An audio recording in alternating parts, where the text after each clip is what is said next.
Bluebells. Can you remember that we were reading The Legend of Kevin by Philip Reeve and Sarah McIntyre? Kevin was a flying roly-poly pony who lived in the wild wet hills, and he had a nest in the branches of an oak tree. One stormy night, he was blown out of the oak tree far, far away and landed on Max's balcony. Max made friends with him and gave him bourbon biscuits and custard creams and let him live on the roof of their flats. All sorts of strange things happened in the flood. That his mum's shop was underwater, and mermaids used to love going there and making themselves look beautiful. There were some very naughty monkeys, sea monkeys, that caused lots of trouble.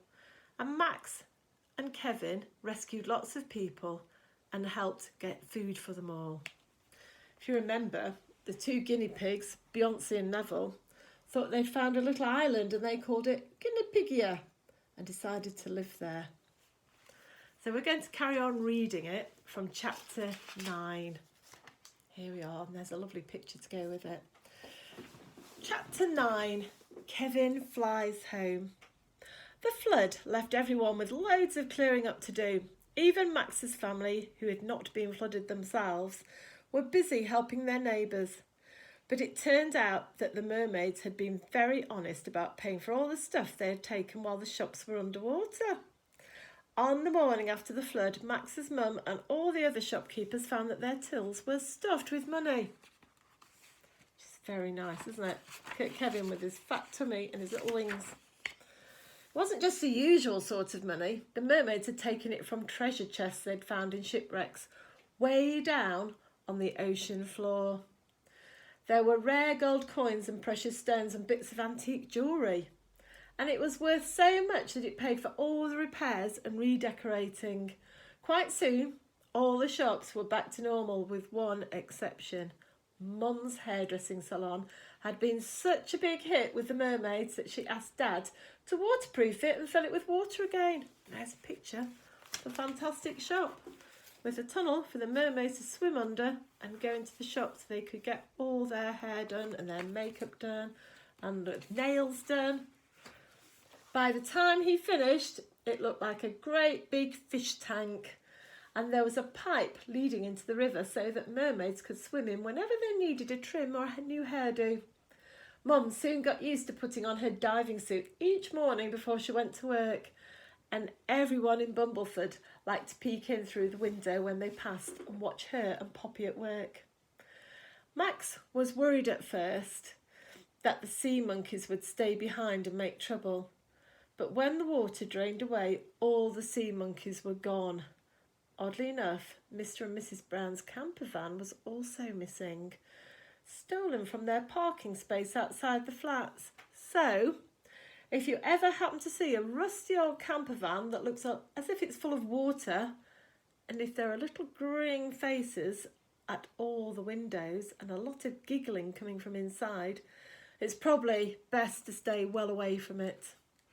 And as for Beyonce and Neville, the brave guinea pig explorers, when the water level dropped, it turned out that their new land of Guinea Pigia was just the top of the park keeper's compost heap.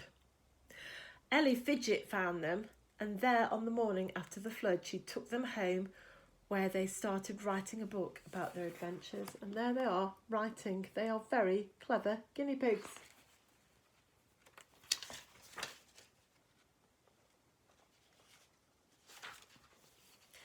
Max and his school friends had a brilliant time during the big clean-up. They went around with spatulas, carefully peeling left-behind starfish off the shop windows and plopping them into buckets of seawater. Then they took turns riding to the beach on Kevin and putting the starfish safely back in the sea. Everyone was so grateful to Kevin and Max for their hard work during the flood that the mayor gave them each a medal. She also said it would be all right for Kevin to live on Max's roof if he wanted. So he did. Dad put some new plant pots up there and planted grass in them, and Max made sure his friend had a steady supply of biscuits. Not just bourbons, custard creams and pink wafers, but also ginger nuts and chocolate digestives. and those round ones with the big, bright red blob of jam in the middle. But at last there came the sad day when the school was ready to reopen, and a school is no place for a flying pony. Each morning, Max had to say goodbye to Kevin and go off to do his lessons. He did his best to concentrate all day at school, but the only thing he could think about was getting home to Kevin and going for a quick fly around the town before it got too dark. One evening, when he went up to the roof after school, he found Kevin standing near the railings, looking out at the sunset. His tail was drooping, his ears were drooping, and he looked like a very sad pony. Gordon, who had come up to feed his pigeons, said, "That pony is pining for his own home." "But this is Kevin's home," said Max. "He lives here now with me." And there's Kevin, looking very sad indeed. What a sad pony. "He's a creature of the winds and the wild, wet hills," said Gordon. "Maybe he doesn't want to live in a town. Maybe it's time you helped him find his way back to where he really belongs." Max went and stood beside Kevin, and together they watched the sun go down. Somewhere in those evening hills must be the place where Kevin came from, Max thought. Somewhere up there he had a nest and maybe friends he was missing. "Do you want to go back there?" he asked. "Do you want to go home?" "Home," agreed Kevin. Max wanted to say, "You mustn't go." He wanted to say, "I'll miss you so much." But he thought Gordon was probably right. It wasn't fair to keep a magical creature like Kevin on the roof of a tower block. However much it hurt, and Max knew it was going to hurt a lot, he had to let Kevin go. "You could just fly there, couldn't you?" he asked, trying not to let his voice go wobbly. "Don't know where," said Kevin, and shrugged his wings.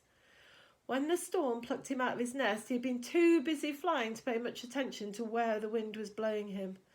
The wild, wet hills of the outermost west were a big place, and he had no idea how to find his way back to his own nest.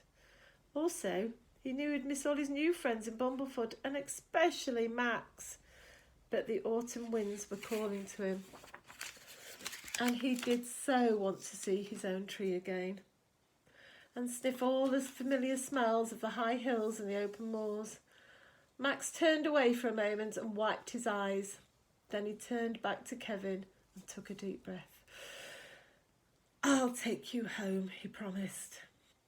And he went very sadly back downstairs and told Mum and Dad and Daisy what they had to do.